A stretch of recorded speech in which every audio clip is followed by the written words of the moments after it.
રાજકોટ કચ્છના માંડવીમાં સૂર્યપ્રકાશ સ્વામીના નિવેદનને લઈને વિવાદ. સ્વામીએ ભૂદેવોને ભિક્ષુક અને ભીખ માંગે છે તેવા ગણાવ્યા હતા. આ પ્રકારના નિવેદનથી બ્રહ્મ સમાજમાં રોષની લાગણી. અહેવાલ સંજય પોપટ. કાલે જે સૂર્યપ્રકાશ નામના ઠગે બ્રહ્મ સમાજ વિશે ન બોલવાના શબ્દો બોલ્યા છે, તેનાથી સમગ્ર બ્રહ્મ સમાજના અને બ્રહ્મ સમાજને લાગણીને ઠેસ પહોંચી છે. ત્યારે હું માનું છું કે સ્વામિનારાયણ સંપ્રદાયમાં આવા સાધુ હોય જ નહીં. આવા ઠગ સાધુ બની બેઠેલા છે. એટલે પહેલાં તો સ્વામિનારાયણ સંપ્રદાયના સમુદાયને પણ હું વિનંતી કરું છું કે આવા લોકોને સંપ્રદાયમાંથી બહાર કાઢવા જોઈએ અને વારંવાર આવા નિવેદનોથી સનાતન ધર્મને હાનિ પહોંચે.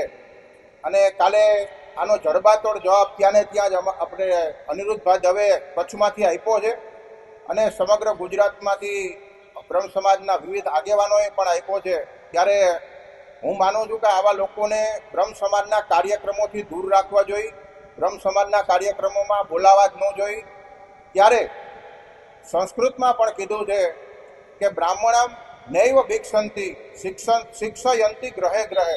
બ્રાહ્મણો ક્યારેય ભીખ માંગતા નથી, પરંતુ આવનારી પેઢીને, આવનારા યુવાનોમાં, સંતાનોમાં સારા સંસ્કારોનું સિંચન થાય એટલે બ્રાહ્મણોને બોલાવી અને સ્વસ્તિ પુણ્ય વાચનના માધ્યમથી પોતાના સંતાનો સારા બને માટે સંસ્કારોનું સિંચન કરવામાં આવતું હોય છે.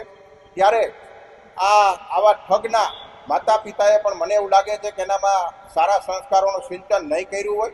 માતૃપિતૃ કૃતાભ્યાસો ગુણિતા મેથી બાલક ન ગર્ભચ્યુતિ માત્રના પુત્રો ભવતી પંડિત. એટલે મને એવું લાગે છે કે આના માતા પિતાએ પણ ફરીથી બ્રાહ્મણોને બોલાવી અને એની માફી માગવી જોઈએ અને ફરીથી આવા ઠગના સારા સંસ્કારો આવે માટે બ્રાહ્મણો પાસેથી વિધિ વિધાન કરાવવું જોઈએ. એ જ અભ્યર્થના. અને આવનારા સમયમાં બ્રાહ્મણો પણ આનો જડબાતોડ જવાબ આપશે. ત્યારે આનાથી બ્રહ્મ સમાજની લાગણીને ઠેસ પહોંચી છે અને હવે પછી કોઈ પણ સંપ્રદાયના કોઈ પણ આવો બ્રહ્મ સમાજ વિશે બોલશે તો એનો પણ અમે જડબાતોડ જવાબ આપશું. જય પરશુરામ. એ જ અભ્યર્થના.